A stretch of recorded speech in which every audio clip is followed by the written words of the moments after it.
And with that, I'm really pleased to introduce our presenter for today, Kylie McLeod. Kylie is the head of boreal conservation programs with Ducks Unlimited Canada and has over a decade of experience delivering wetland and waterfowl conservation projects across Canada's boreal region. Kylie works with industry, Indigenous communities, government, researchers, and other collaborators to move wetland and waterfowl science into practice by fostering knowledge sharing and developing best practices, field guides, and other practical tools and resources to support wetland stewardship. Kylie has been involved with the Forest Management and Wetland Stewardship Initiative since it first launched in 2016, and she currently oversees the third phase of the program. So with that, I will pass it over to you, Kylie. Thanks, Rachel. And I'll just take a couple seconds here to share my slides.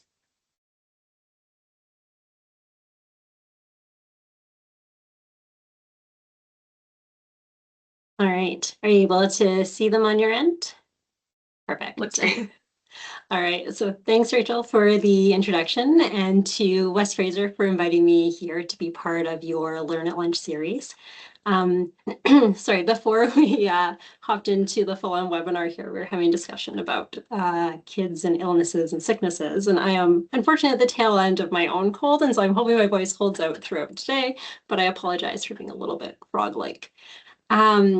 So I'm joining today from Tecumseh Secwépemc territory, which is situated within the unceded lands of the Secwépemc Nation in what is today known as Kamloops, BC. The work that I am sharing throughout this presentation is primarily conducted across Treaty 8 territory, lands that have been stewarded and cared for by Indigenous people since time immemorial.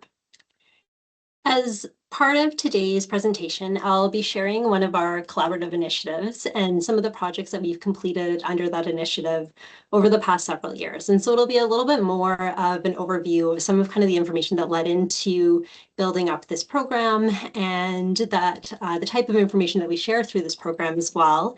And less of a deep dive into kind of individual resources and projects and those sorts of pieces, but more kind of a holistic view of all of the parts that we've accomplished together over this time. But I can certainly provide all sorts of information and follow-up and links and stuff too for folks who are interested into diving into some of those more directed pieces. So this came together, the Forest Management and Wetland Stewardship Initiative, in around 2016, with our first funded project starting in around 2017 or so. Somewhere early on in that process, someone along the lines coined the term FMWSI as a shorthand abbreviation. It is not excellent, but it has unfortunately stuck, and it's likely what I'll default to as I go through my slides and some of the pieces here. So that's where that acronym comes from. We've had a few small changes in membership over the years, but the project is currently supported by Canfor, Tolko Industries, West Fraser, and Weyerhaeuser Company, whose sponsorship is provided through funding from the Forest Resource Improvement Association of Alberta, as well as involvement and funding from the Forest Products Association of Canada. And these projects, or these partners, support the project financially, but we're also very, very appreciative, even more so, of the role that they play in developing and implementing the pieces that we work on together.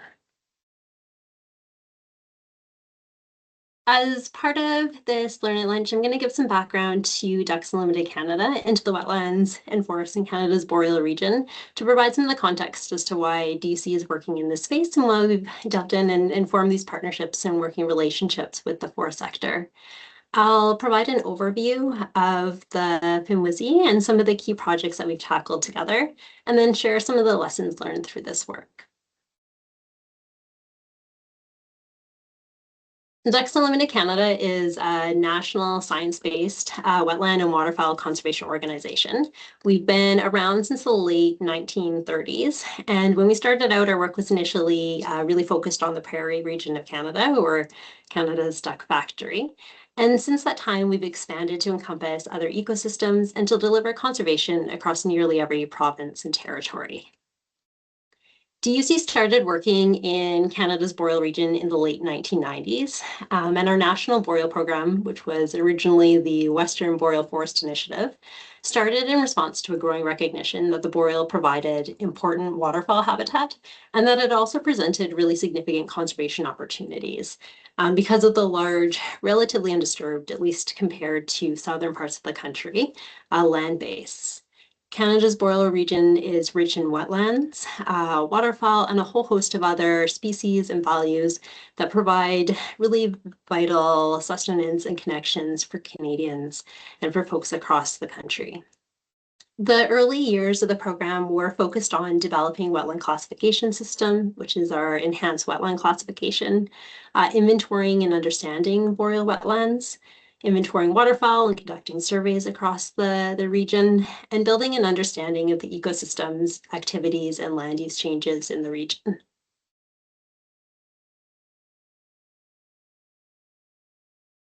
Because we don't own or manage the land, we're working on a predominantly public land base. Our conservation work in the boreal requires collaboration amongst the many different groups that live and work in this region. So we work with industry, including the forestry sector, we work with governments of various levels, Indigenous organizations, governments and communities, researchers, and other nonprofits to achieve our conservation outcomes.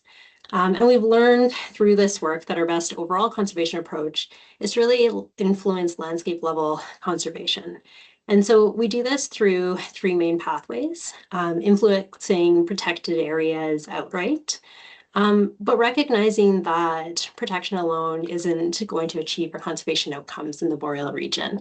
And so this is where our work with industry, including the forestry sector, and governments and other folks really comes into play, is working together on approaches to develop, understand, and promote sustainable land use, as well as on influencing wetland and other conservation policies across all jurisdictions.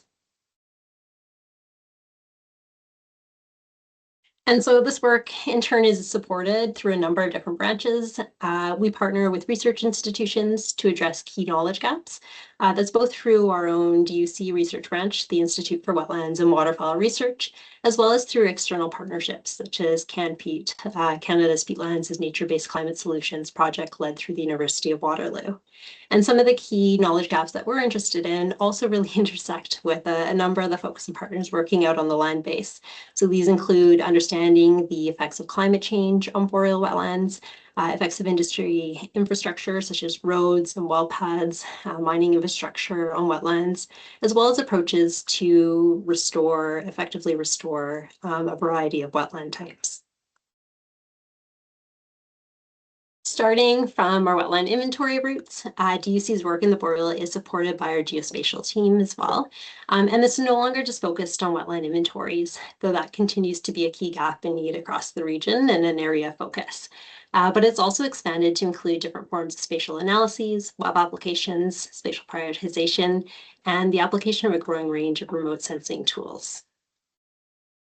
And kind of finally, the last key piece, which is really factored in and kind of informed a lot of the work we've done through the Forest Management Wetland Stewardship Initiative, is knowledge mobilization and outreach. So one of our key learnings over the past 10 to 15 years in particular has really been that you can't just have that good science and technical knowledge and tools, but that you really need to build the awareness and understanding of the need for that information, and then help make that information accessible across the full spectrum of practitioners, decision makers, land managers, and communities, and the folks who are able to actually bring it out onto the ground and apply it.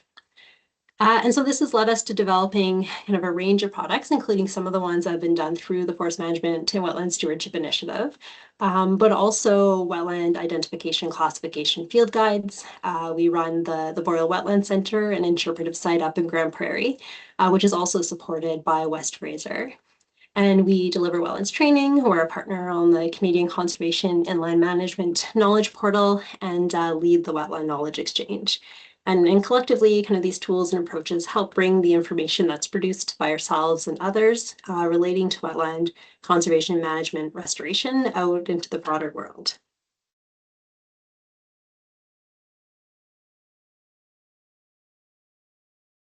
So I've given a bit of an overview of where DEC is coming from and where we see kind of some of the opportunities to advance and support conservation, responsible management, and restoration of public lands. And this has led to a really natural alignment with the forest sector. When we first went out and started wetland inventories in the 90s, forestry companies were some of the earliest partners for that work, kind of having a similar kind of shared desire to understand the land base. And the combination of long-term planning horizons and managing the landscape for multiple values has made for a really good fit. Sorry. The other piece, though, is that it's also pretty tough to get away from wetlands in the boreal. And so even when they're not something that you are actively managing for, they're on the land base and something you need to be aware of and working around. In Alberta, over 30% of the green zone is wetlands, and a lot of these, for the most part, are treed wetlands. They may be peatlands, bogs, and fens, and so they don't always appear on the landscape as kind of our typical vision of a shallow open water wetland or a marsh, and can be a little bit more inconspicuous. Some FMAs in the province are also over 50% wetland, and some of these wetlands, like conifer swamps, may contain merchantable timber and are managed as part of the actively managed land base. But more likely, wetlands may come into the picture when planning access to harvest areas for harvesting in and around them, and when just planning general operations. Boreal wetlands and uplands are often highly interconnected as well, and supporting healthy, functioning wetlands can be really important for maintaining those connections to uplands and maintaining the resiliency of those connected upland forests. And this can be particularly true during droughts or dry periods. So I won't spend too much time on the next few slides, but I do just want to highlight some of the key wetland values that are both kind of intrinsically important and important for wetland health, but also important from a forest management perspective. Wetlands provide important wildlife habitat, not just for waterfowl and water birds, but for many different species, including species such as woodland caribou or moose that are of particular management or cultural importance and concern. Wetlands are key areas for water management, and in the boreal where wetlands are highly interconnected, both to other wetlands, but also to uplands. Their hydrologic functions, such as supplying clean water, recharging groundwater and aquifers, absorbing and filtering contaminants, regulating flows, and acting as water sources for adjacent ecosystems are all important, not just for maintaining healthy wetlands, but for supporting those connected ecosystems. As well, wetlands and boreal wetlands are incredibly important for carbon storage. When we think of carbon management and accounting from a forestry perspective, it's often with a focus on what is found above ground and in the trees. And from a wetland perspective, while there is above ground vegetation, of course, and that contributes to the overall picture, the focus is really on what's held within the soils. And so because many of Alberta's boreal wetlands can have very deep peat deposits, these can be very important areas for carbon storage and for carbon management. And this is increasingly an area of interest and focus across the board, from companies themselves through to certification organizations and other groups working in the space. And just lastly, wetlands are important areas for recreational activities, for education and learning about nature, as well as for culturally important spaces for harvesting and ceremony and connecting to the land. So when we bring this all together, wetlands provide numerous direct and indirect benefits to forest ecosystems. And many of these benefits, I think, have always played an important role and received consideration as part of a sustainable forest management approach. But there's also a whole suite of kind of other pressures and changes that have been in effect, both in terms of kind of policy and certification and social systems and commitments that are an ever-evolving landscape, but also a lot of changes on the ecological front. So increased prevalence of wildfire across the boreal region, challenges with drought, and other factors relating to climate change that are putting kind of even more of a spotlight and a focus on these benefits.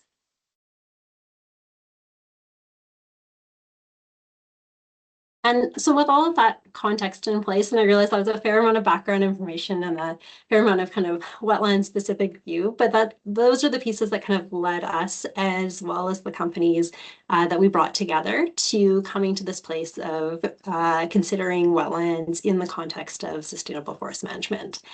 And so back in 2016 or so, DUC was working with a few forest companies in Alberta, predominantly on kind of an individual basis. And it may have been on kind of like ad hoc projects, either through some of the inventory work, working on some of their kind of planning and operating practices, or just having ongoing conversations. And we were finding that similar conversations were coming up across the board. At that point in time, there's a strong interest in migratory birds and approaches for assessing and mitigating risk. There was an interest in better understanding the intersections between wetlands and managed upland forests, and then navigating how this information could support planning and operations. And so because we saw these conversations kind of happening across the board and a lot of those similarities, we're able to take advantage of that, and fortunate that the companies themselves were also interested and open to this approach of, instead of kind of continuing that on an individual basis, instead of bringing a number of different organizations together to have those conversations collectively. And so to be able to, both reduce our workload in a certain way of not having to go through that repetitive process, but also being able to kind of foster information sharing, not just between ourselves as DUC with that wetland perspective and an individual company, but also across the companies themselves. And so this group of regional organizations came together. So ourselves, LPAC, CAN4, Forest Products Association of Canada, Miller Western, Tilco, West Fraser, and Weyerhaeuser, and kind of centered around 4 main themes. So these included strengthening forest management planning and operations, communicating best management practices, meeting forest certification requirements, climate change mitigation adaptation, and there's a 5th one there, even though I said 4, because in our most recent round, so in 2025, we also added knowledge exchange and transfer to that list as well, just recognizing that a lot of the activities we're doing, having built up some of that foundational knowledge, really then led to that next piece. So the first iteration of FMWSI 1.0, came together with the work funded through FRIA, as well as through some direct organizational funding. And the format for this partnership was having DUC coordinate and administrate, and then the forest management companies having 1 or more representatives participate at the table. And the intent was to have an equal voice and decision by consensus and regular meetings. I think we've settled somewhere around meeting about twice a year. And to have the companies collectively identify and select the projects that were of most interest, and recognizing that sometimes in bringing a group together, that requires a little bit of compromise as well. In terms of priority number 1 might be number 1 across the board, or it might be number 2 or 3 to someone else. And so being able to kind of collectively come to those conversations and choose pieces that everyone had sufficient interest in. As well as having all the members invest resources to develop the projects and be involved in approving the completed projects. And this is perhaps as well a place where I contemplated and started to pull together a slide to acknowledge all of the folks that have been involved in the initiative over the years. I didn't quite get all the way through and realized that I would very easily forget someone along the way too, because we've had a number of folks, some people who have been involved since we first started and pulled everyone together in 2016, but also a huge number of people, both within DUC, current and past staff, who are here to support the projects themselves, as well as a range of folks within the companies and organizations. And I think one of the things that has really worked well for this group is also being able to pull in kind of individuals to be part of some of the project-specific subcommittees, to be the ones to help organize a field tour, and of getting people involved kind of in different ways and levels. The first iteration of FMWSI really focused on learning how to work together, of pulling together this group and building knowledge and foundational resources for the partnership. It was new to us working with several different organizations instead of kind of more that one-on-one or with two organization approach, and not just kind of coordinating input here and there, but really trying to get that meaningful input into the products that we are producing. We came with kind of the wetland knowledge and expertise and background, but we're not foresters. And so we did and do still today in our projects really rely on the companies and partners to be able to provide that expertise and to bring together our knowledge systems to strengthen it on all fronts. So through this term, we produced 2 technical reports and 3 guidebooks, and these have all been launched publicly and are available for download on DUC's website. And I'll have the QR code that goes to the links for these towards the end of the presentation. But these were on forestry and waterfowl, assessing and mitigating risk, guiding principles for wetland stewardship and forest management, which was really kind of intended to lay the groundwork and to identify those key intersection points between forest management and wetland stewardship, and then wetland best management practices for forest management, planning, and operations. The main goal was to produce products that we could be proud of and that reflected and captured the key information and concepts from across all of the organizations involved, and that could be shared as well beyond the partnership so that we could extend the reach of that information and knowledge. The intent, of course, was also that this information would be implemented. But we didn't necessarily see that the guides would be, fully taken up as a single guide and directly put into practice. And especially given that they reflected input from a range of different companies. And so not everything would be relevant to everyone. But we also didn't necessarily have a clear picture at that point in time of what implementation would look like. And I think one of my bigger personal learnings through this process has been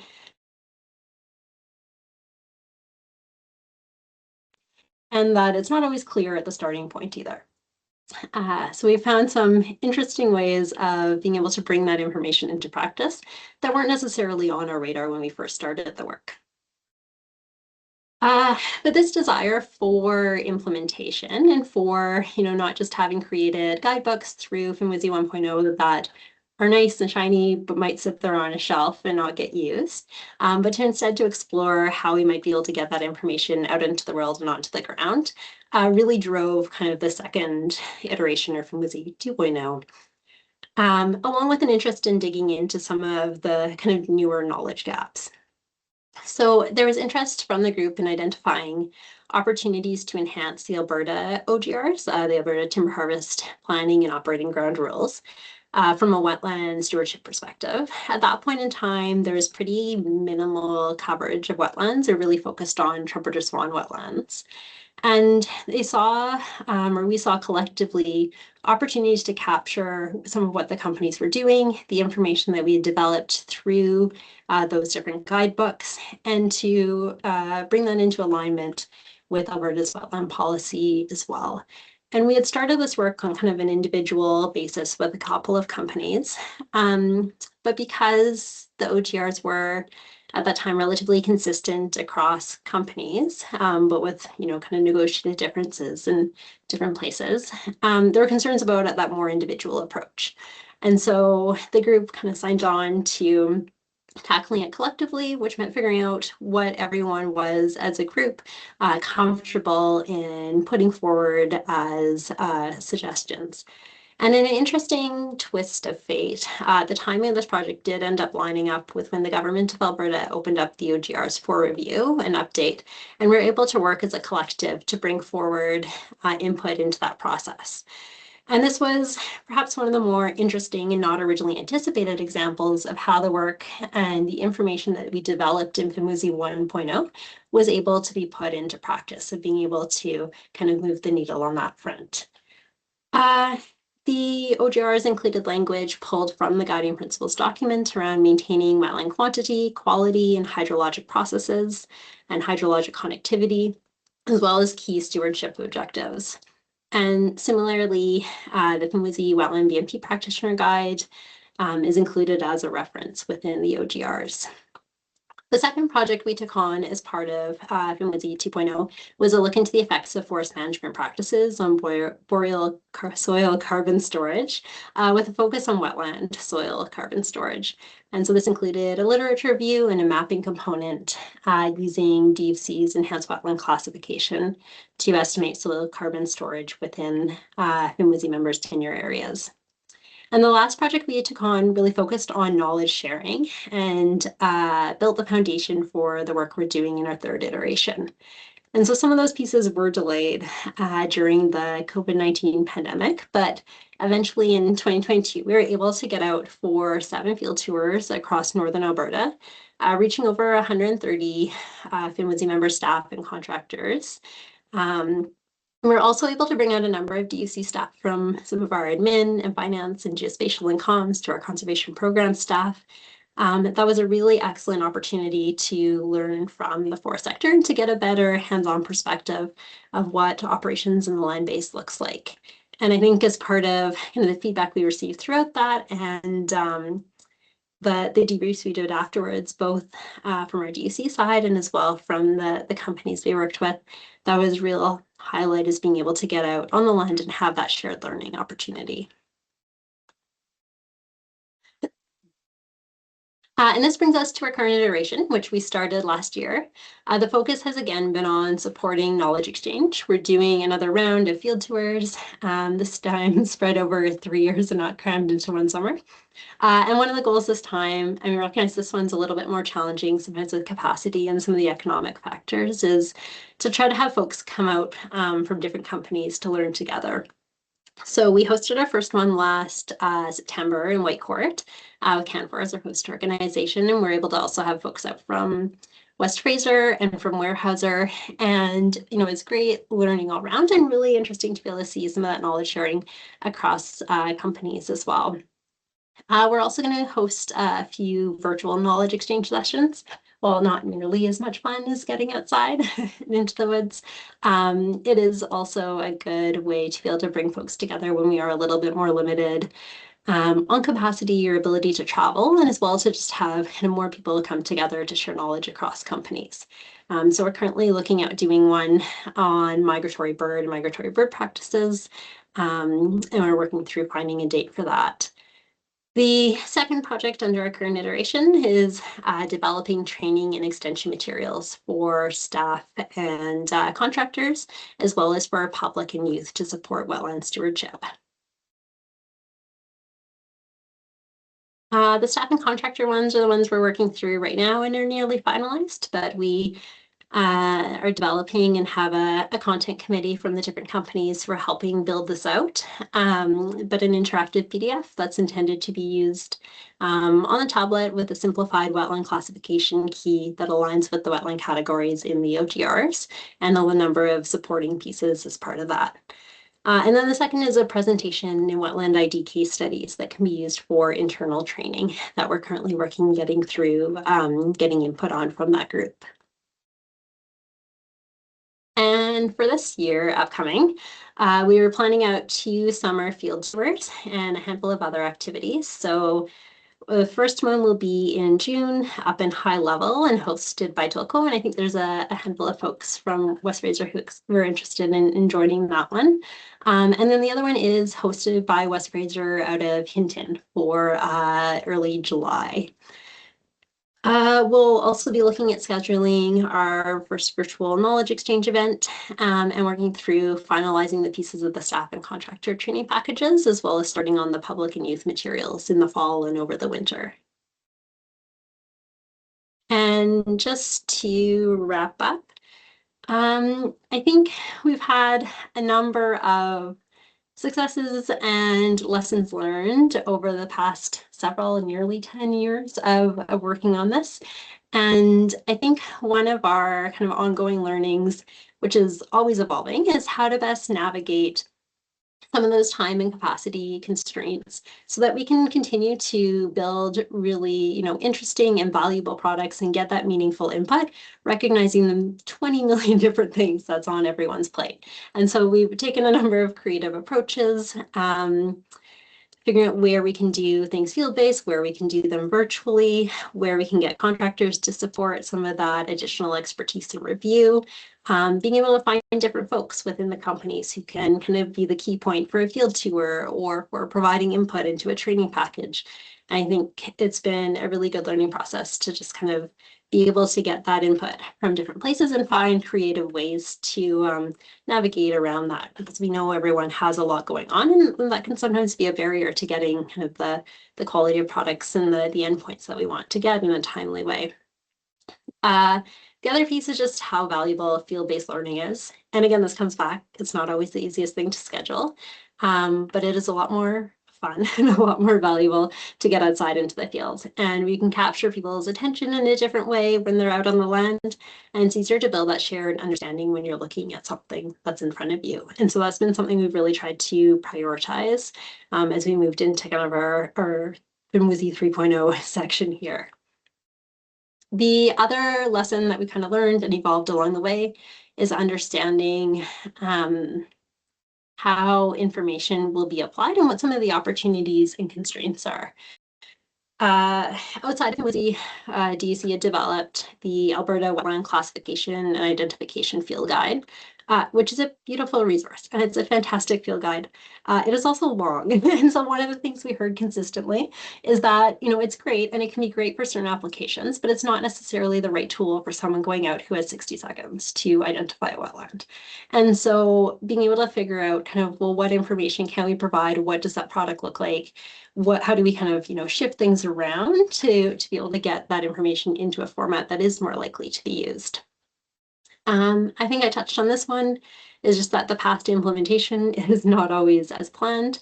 And, you know, that ties back to the prior one too, is that we're kind of figuring out our way and learning from feedback we get as we go as to what works, what doesn't, what are some of those kind of constraints, and how can we help continue to support moving the information we produce together into practice.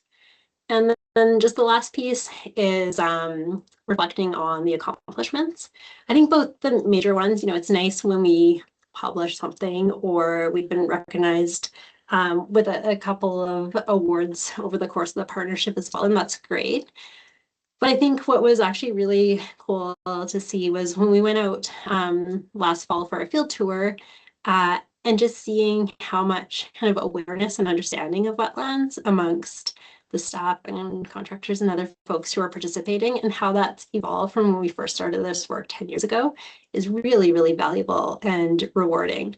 And I think that's kind of one of the key accomplishments we've seen through this, is just the evolution of how wetlands are considered and how they're incorporated into the work over the course of the time since we started this initiative. And the QR code here is just the link to DUC's website that does have kind of the information and the links to the resources as well. But that is the wrap up of my presentation. So thank you again to West Fraser and Rachel for hosting, as well as to all of the organizations who have been involved in helping to make this initiative quite successful all along the way. Awesome. Thank you so much, Kylie. It was so great to learn more about the initiative and how it's progressed over the different phases of its life, and also just to hear about all of the amazing resources that have come out of the initiative too. So we really, really appreciate your time today. Thank you.